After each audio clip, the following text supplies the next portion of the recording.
Today on Let's Talk Limbic Sparks, we're with Michelle Holmes, VP of Marketing at the AT&T Performing Arts Center, a nonprofit in Dallas, Texas.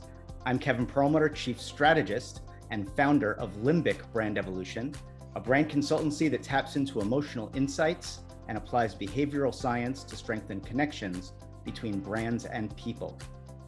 And I'm co-host Jasmine Moradi, behavioral sound scientist passionate about quantifying how sound impact customers' emotion and brand perception. The limbic system part of our brain supports emotion, motivation, behavior, and memory. Jasmine and I love to talk with brand leaders who appreciate how these subconscious functions impact conscious human behavior. We're curious about how our guests are creating what I call Limbic Sparks, which happen when emotional motivation meets brand desire. We want to know what makes our guests tick and how they're applying emotional insights to drive business growth for the brands that they serve. Thank you, my good friend Michelle, for being with us today. And let's talk Limbic Sparks. Glad to be here. Good morning. Good morning, and nice to meet you, Michelle. Nice to meet you as well. I know it's been a rough couple of weeks in Dallas. How are you doing today? Doing great. We were lucky enough to be spared any major damage from snowvid, as they're calling it, where everyone has been cooped up in homes with no electricity or heat. So we're all good now. It's actually jumped up to the 70s and 80s. So the weather's kind of crazy, but we're all good. Well, you guys had it tough, and also during the past year, it has become more important than ever to take care of people around us. We would like to know, what are the 3 to 5 things that you care most about in your life and in your career? Well, family would be the most important thing to me. Our health, which has become it's always been important, but I guess it's just become to the surface more in the last year with COVID-19.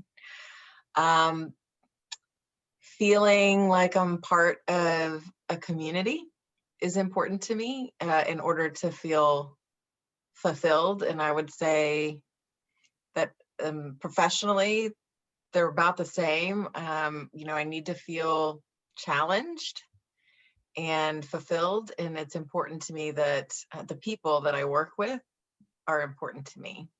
So I've been really lucky in my career to work with great people and get to work on work that moves the needle. And so, I certainly seek out that type of work to feel fulfilled. So I think that would be the top things for me. And when it comes to the people who you're closest with today, Kevin being one of them, what would you say is in your connection with one another, in your friendships, that you value the most?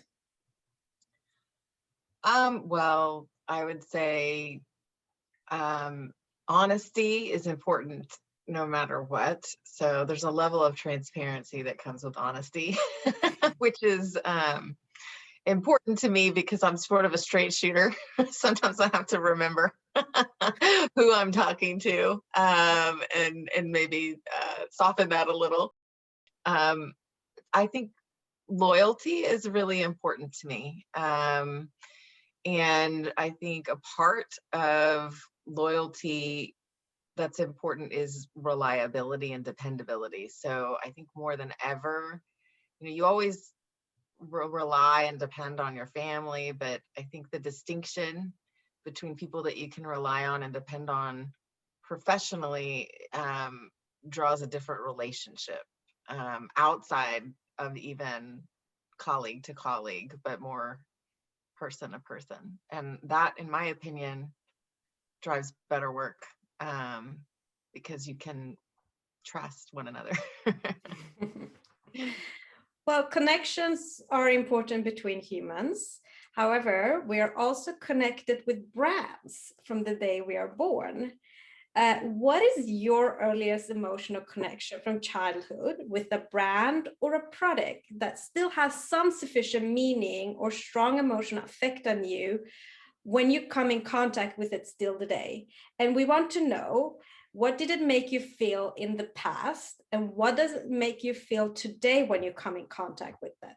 One of my earliest memories. I'm trying to go back to Montessori. Well, I'll just lead with the one that comes to mind first, which is Crayola. So I, like my daughter, who's 4, have always been an avid artist, maybe more accurately drawer. And I remember the smell of crayons, and I remember my what I would call my space. Whenever I got to sit down with my crayons, I felt insulated in a space. And now I feel like that was creativity, that I was actually feeling the freedom and the space to just create. And to this day, I still sit down with my daughter and I color. And I've been, I think it's opened up new areas for me of my mind that I haven't maybe tapped into a while, because sitting down at a table and coloring is not necessarily something I was doing before I had a 4-year-old. And so that would probably be the brand that I first remember and that I still have a relationship with, I guess, today. Because you've bought it for your daughter, right? So Yeah. when you go out in the shops and buy it, that's the one you choose. I'm precious about that brand. Yes. So then I would like to know, if you analyze their brand strategy back then when you were young, with the knowledge you have today, what would you then say that they did right, as it still has a strong emotional impact and memory in mind that you're choosing them again? Well, I've never actually spent time studying the case of Crayola, but I would imagine something to do with being first, because they were the name that you associated with crayons. And so I don't ever remember a competitor in the space. I think they must have done something really right through advertising to all the housewives of America to buy that brand. And they were also pretty well prevalent in every school that I attended. So some of it was that there was almost the assumption that there was no other good choice, and that the other ones were too waxy. I remember being in other like camps where they had used cheap crayons and They always broke. They just didn't color the same. Yeah. they broke. They didn't have all of the hues that Crayola had, but yeah, I mean, I think they must have done something right, because my mom had 5 children and Crayola is not the cheapest brand. And she must have gone through crayons pretty frequently, but it's the brand that she always bought. So. And is the quality still the same today, would you say? Oh, I would say for sure. I mean, I'm sure that there are competitors that are now at parity with the regular crayon, but they've evolved. They have gel crayons. I mean, you can't believe the number of crayons that they have. And I pay a premium for these crayons because my daughter loves art and she likes the depth and richness of color. So I'm gonna buy her Crayola. So in all this time, that's something I didn't know about you, but it most certainly explains your famous markups and hieroglyphics to things that you send back to me and others sometimes.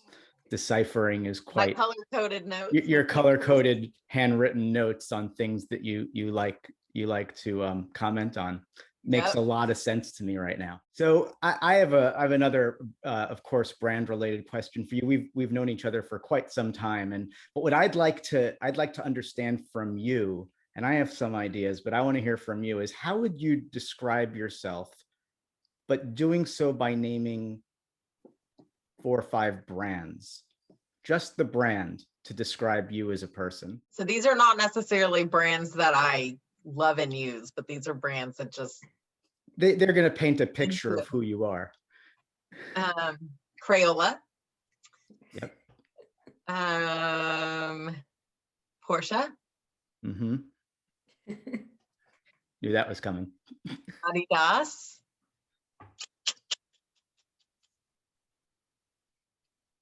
the Marines,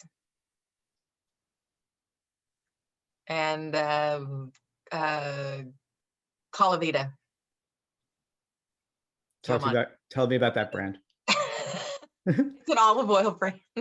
Olive oil. Oh, got it. Well, you were talking about the Stanley Tucci food thing, and well, do you want me to explain? Yeah, no, I want this to be analyzed a little bit. So Calavita, I was trying to find something that spoke to the fact that family is center for me, and as an Italian, family around food it's just a way of life for me, and I would really enjoy cooking. And olive oil is the basis for a lot of Italian cooking, and the role that I play in my family since my father passed is sort of the glue for my family, which is a big family.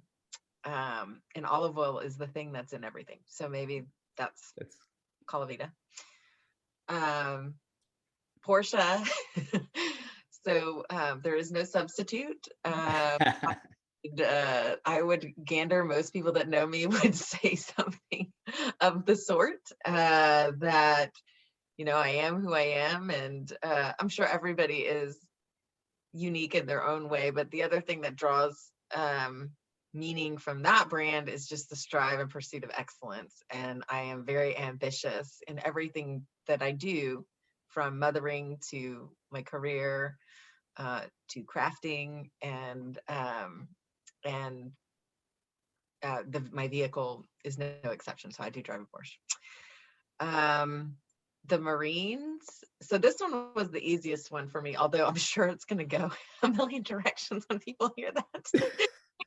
So their saying is Semper Fidelis, and that means always faithful. And that has always been important to me, and in fact, a huge characteristic by which I judge a lot of things, including relationships. So I feel like I'm reliable, and that you can keep faith that I'll be there. And so that makes sense to me. I'm also a huge patriot, and so that makes a lot of sense for me. What else did I say? Adidas. So I am not an athlete.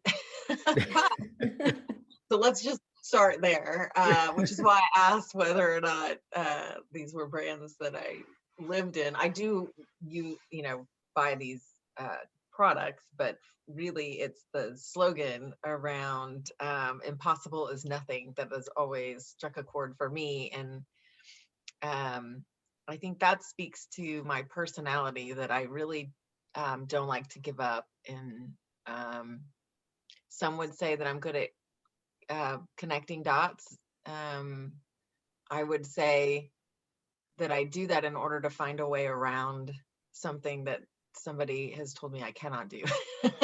So, so I like the greatest challenge. Like their slogan.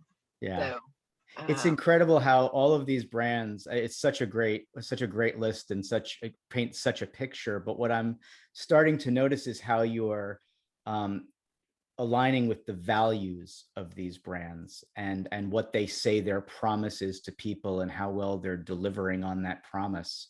Have you had a brand experience recently that has been incredibly frustrating to you? Something where people that you just felt either mistreated, or talk about that. You don't have to name the brand, but what was so bad about it?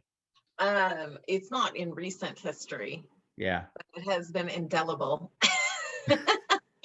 I will never fly Continental Airlines because United. Now United. Sorry. Yeah. If I can avoid it, because I had an awful experience that they really took no accountability for. And, you know, I think that's a thing about especially brands that you're really putting a lot of trust in. They're a transportation brand. So there's all the feelings of safety and comfort and assurance that I needed. And along the road, they ran out of gas. We had to ground in New Orleans. We were on the tarmac for 2 hours. The air went out. they questioned a gentleman who was Middle Eastern descent next to me for no other reason than where he was from. And it created a lot of, it was after 9/11. It was right after 9/11. All this just like dissent and fear within the plane. And he was sitting right next to me. And I remember trying to draw pictures to communicate with him to basically assure him that he was okay, that they were just not handling it right. And then finally we got to the second hub, which was not my final destination. And I realized that I had left a really important set of documents. I was in New York I was on the like inaugural 9/11 safety committee for telecommunications, and all of my tariff and documents were in a binder that we had aligned on, and I was sort of the secretary. Oh. And I left them on the plane because of this whole situation with this passenger. And it shouldn't have been a hard thing, right? It was on the plane. But the gentleman at customer service was just, in his defense, I'm sure he's having a bad day. But he represented that brand, and he was awful to all of us. And so bad that several managers came down because there were so many complaints, and they still didn't, try to remove any of the friction. None of us were asked. We knew we couldn't get home. But it was just in the way that he handled this and the way that their management team handled this that I never wanted to fly. Now, they did find the binder, thankfully, and they did ship it to me 3 weeks later. Whoa. But which was not great for business. But for security, it was good that we found it. But that is an experience because it ticked on everything. I felt fearful that they ran out of gas. I felt like they were not inclusive because they basically, made this man feel like excluded and really scared because there was a language barrier. And then I made a mistake, and I was looking for some customer service and help with that binder. And, at the time they were like tough patooties. And then when I finally got home, there was no, acknowledgement that it's a bad experience and that they understood that, because things happen, we all get that. I think it's how you respond when bad things happen that's important. So that was obviously left a mark. Yeah.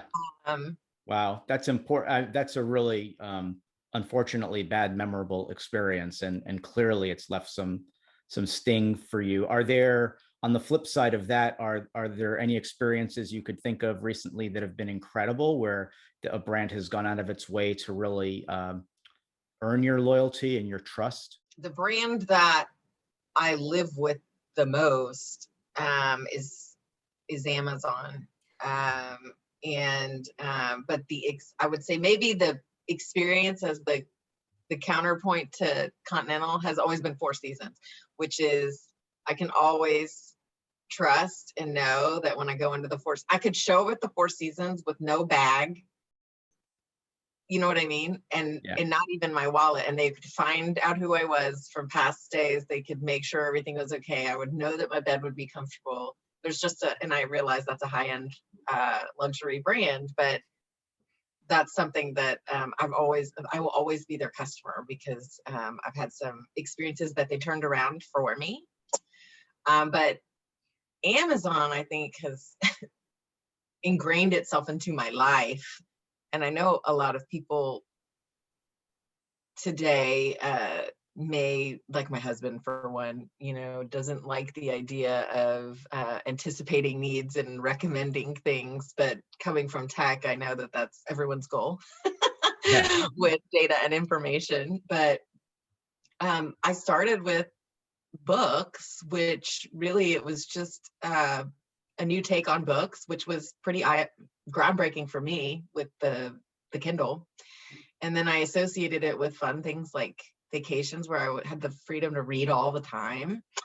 And then Prime came and it just blew my mind because I was a busy, professional. And then I had children and it just made everything easy at my fingertips. And I think that, with COVID, they've honed their ability, right, to deliver more than anyone. And they've also, I think, really made a smart move in how easy they make it to return anything, basically that they make it so easy to just click and buy. So my spending has increased considerably, but they don't make it prohibitive Yeah. to return Yeah. it if you realize that maybe you were just up late and were buying a lot of things. But and now I have all of their devices. So I have trusted them enough I have their Blink cameras, I have their Ring security system, I have their music app, and I use them for probably 90% of my TV. Wow. So it sounds to me, Michelle, like Amazon and even the Four Seasons is, I don't know, creating Limbic Sparks. Yeah. Emotional motivation is meeting brand desire.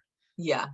Well, I think that what Amazon has done that other brands that I've been in relationships with is they have reassured me in a time of uncertainty like no other brand could. So COVID really narrowed the brands that I interact with day to day. That's a huge thing, making themselves indispensable and accommodating and serving the needs that you currently have is why some brands stay constant and some come and go depending upon what's going on in the world.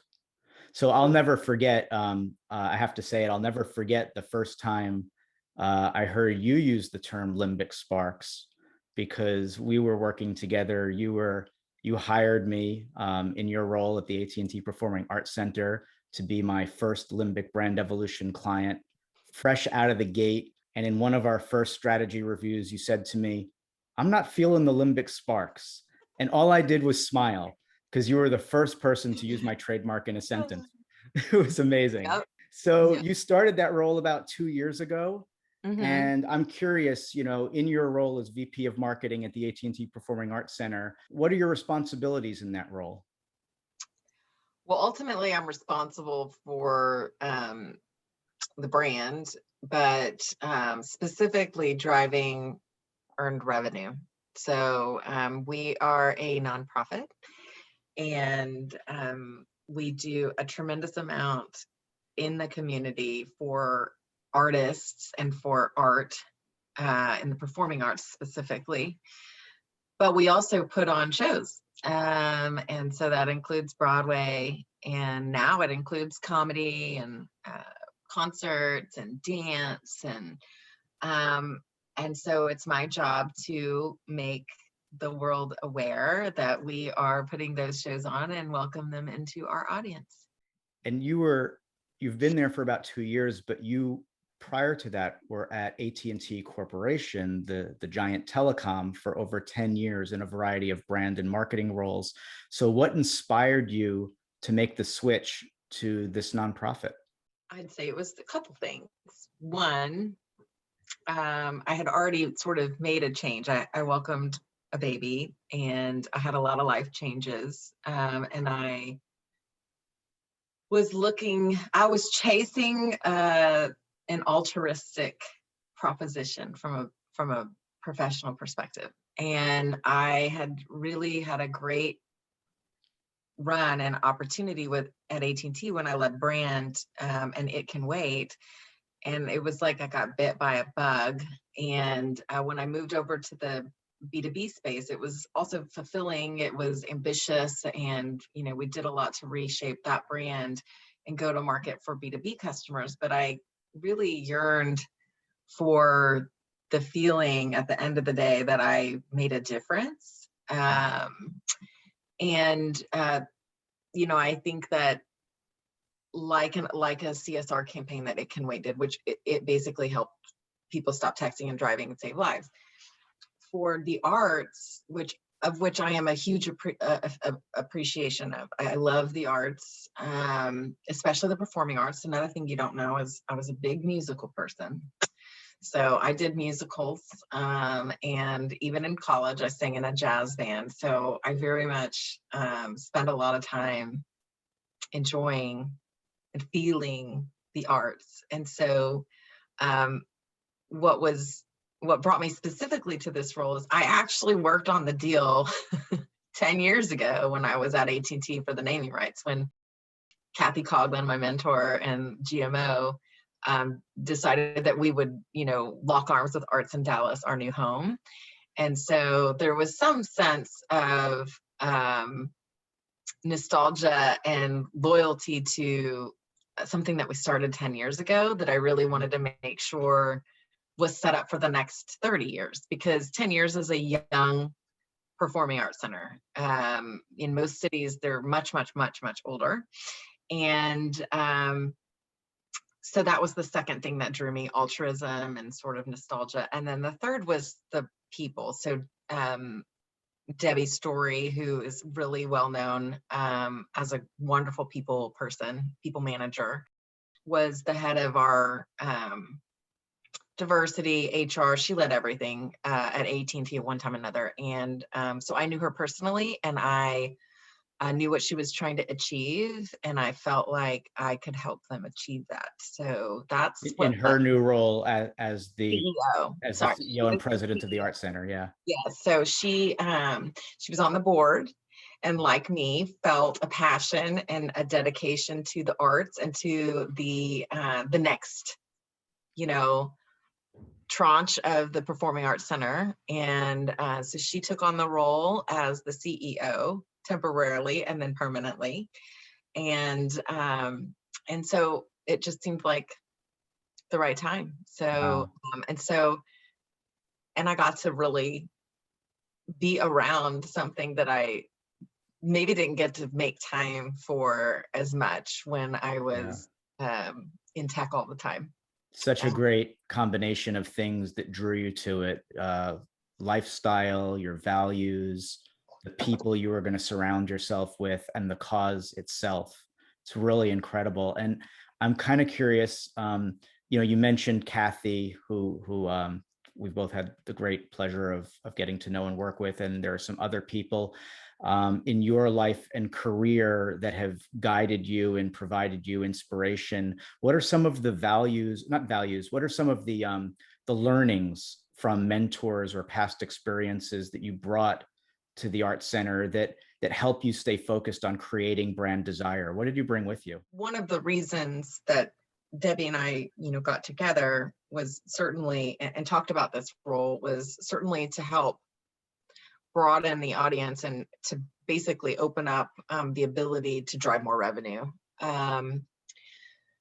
But what I think I brought to the discussion was focus around the importance of brand and how that could be a tool to actually drive the business. And I do believe, Esther Lee was a tremendous influence for me.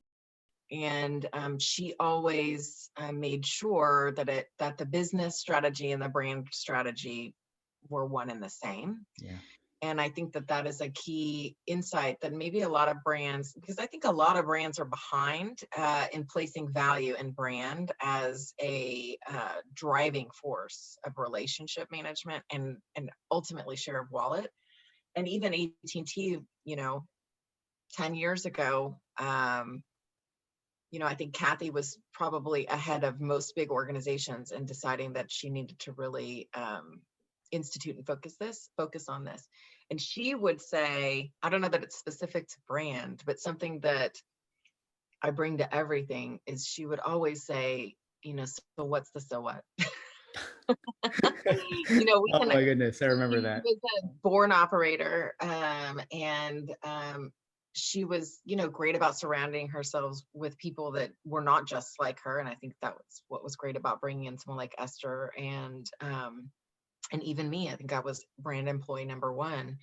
And, I think for all the great insight you can garner from audience insights and metrics around, widgets moved, at the end of the day, when she said, so what's the so what she really meant was, what's the impact, and it's not the execution or the tactic, it is what is the impact. And so for me, what she really brought to me and has throughout my career is really leveling it up many levels to get to the highest order, impact, and then stick to it. And from all things should fall from that. And so I think between her approach to that and Esther's,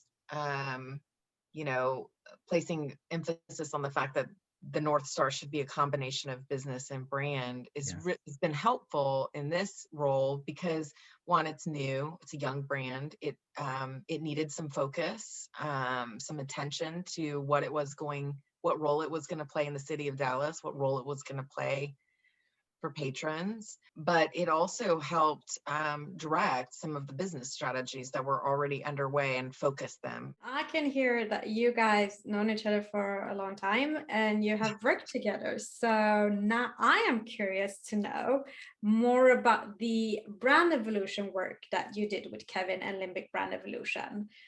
What are the brand challenges you're working to overcome? One was, I think some of them were very common to performing arts centers and less specific to us. But one was that was definitely a need to broaden our audience. So we had really strong loyalty in opera and in Broadway and in dance for those that really follow those things, right?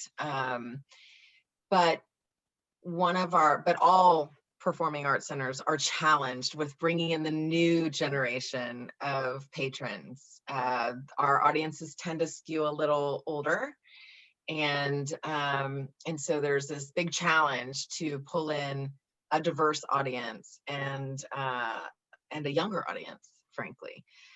The other one was that we had some of our biggest assets were getting in the way because they weren't framed the right way. One being the brand name AT&T. There was a misconception of what actually the AT&T Performing Arts Center was. And so that was fairly easy to reframe, but not a problem that had been addressed. So a lot of people thought we were part of AT&T. In fact, they would bring bills to our box office, which meant we needed to clarify that for people. And our wonderful campus. So I don't know if you've seen it online, Jasmine, but if you're ever in Texas, you should come by. It is, the architecture is iconic. It is sleek. It's beautiful. The campus has really revitalized that part of downtown and has really been the impetus for a very vibrant arts community now. But because of its iconic facade, it felt a little inaccessible, which was a challenge in our goal to expand and broaden our audience. So like I said, some of these things are really great assets for sure. I mean, it's the best place to watch Broadway, see opera, dance. I mean, the venue is second to none. I would argue nationally, we're in the top. But for those who are not, avid performance attendees, then it felt a little not for me, and so that was probably, those were the biggest challenges, which was a good problem to have because they were our biggest assets and we just needed to reframe them. And to be able to solve these challenges, then it's very important to speak to your audiences, right? So what audience insights did you guys uncover to inform how the brand evolved? Well, some of them were the ones we already knew, right? That for those that were not our existing patrons, they felt like the campus felt a little out of reach, that perhaps because they were not familiar with dance, opera, or Broadway, that they felt like it wasn't for them. But I would say that the most important things that we distilled out of so there was the feedback and then there was the insight. And at the end of the day, the biggest insight was that people, it was how they felt.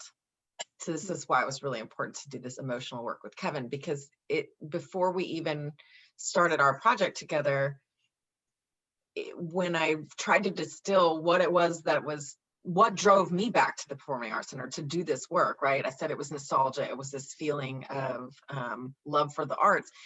It was really the same. So if you were to distill, you know, everything that we heard at the end of it, you really noticed that what was the most important was the memory they walked away with, right? And so that was about the whole experience, the art, the surrounding, the way that the people, you know, at the center made them feel, but importantly, who they saw it with, who was sitting next to them, because that's what actually colored sort of their memory. And that's what makes people want to come back, because, and I go back to this idea of, and I've come to this conclusion over time, that I really do think that brands that create belonging are the ones that have the strongest relationship that lasts throughout things. And so that was what, you know, the insight that drove everything, in my opinion, was that people were not just in the audience.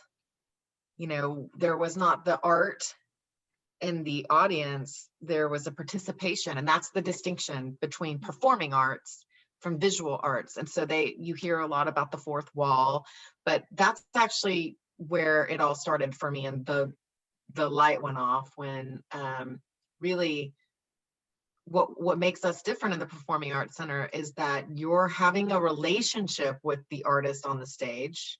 You're laughing, you're crying, you're actually in this emotional relationship for this moment. But then when you leave, it left you with a feeling and a memory of how you felt and who you were with. And so that's what we needed to focus on. And we needed more people to come feel it. And so, you know, certainly we needed to get them in the door to have this experience. And so I don't know if I'm cutting to it, but this is where the idea of an invitation, and jump to the tagline, but that is, I think, those are the things that. What was the tagline? Yours to discover. Mm-hmm. So we wanted to make sure that people understood that it was accessible for them and that they would discover, because everyone really does discover something about themselves when they experience live performing arts. Because performance is emotive. Incredible looking into the people who were familiar with the Art Center and hearing what they were most struck by or what mattered most to them in that experience. And it was so cool when we heard things like, they made me feel welcome and special. I never knew that I could come into a place like this. It was better than anything I could have imagined once I walked through the door. Those types of things were really inspirational to where we netted out. Yours to discover was a really great filter for all things that we did from a marketing perspective. And then, like I said, we'd already been working on programming, but for comedy and music and all these other genres of performance. But the invitation was really key. So anything that we do was about be inviting and make sure that the discovery is not just about us, right? It's about them. Why do you think some brands are still neglecting the power of emotional insights and bringing Limbic Sparks type thinking into their brand strategy? Well, once Limbic Sparks is more well known, I actually don't think that people will challenge the concept of a Limbic Spark, because, you know, brand desire and emotion, they are basically they're just drivers on either side, right, of the relationship. And so people are already there. I think that the word emotion is a barrier, because a lot of marketers, who have been trained, especially advertisers, that the word emotion is not about, it's really emotive, I guess is the right word for me. People think of emotion as in the emotion. So rather than focusing on this inherent driver, I think a lot of marketers hear emotional motivation and they think sappy or a specific emotion, right? Yeah. Crying. Instead of the concept that we are emotional beings, right? At our most basic thing, that's what we are. That's what makes us human. We want to connect our emotion, you know, in some way to another person, to an experience, to a brand, you know. And I think that that's probably the challenge, that maybe people just aren't educated. As a brand leader, what is it that you know now that you wish you knew years ago, and that you would suggest or share with other brand leaders about creating brand desire? Having the discipline to ensure that your brand and business strategy are really in lockstep and that it's not a superficial engagement.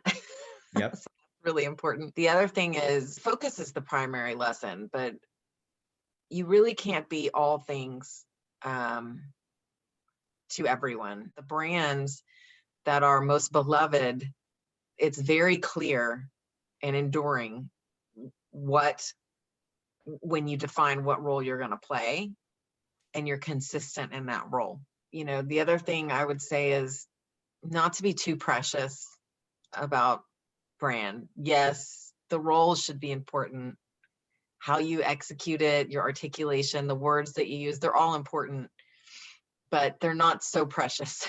So I think for years early in my career, super precious about specific brand elements and design. And while they're all important and they aggregate up to something that is consistent and meaningful, it's not always the most important thing. You know, the most important thing is the relationship. And as long as you've got that consistent and you're meeting expectations, then there's forgiveness and other things for brands. That's, I think, an incredible last point to make. And I want to thank you, Michelle, so much for joining Jasmine and I on Let's Talk Limbic Sparks. Thanks. Glad to be here. Thank you. Thank you for being here. For more, go to limbicsparks.com.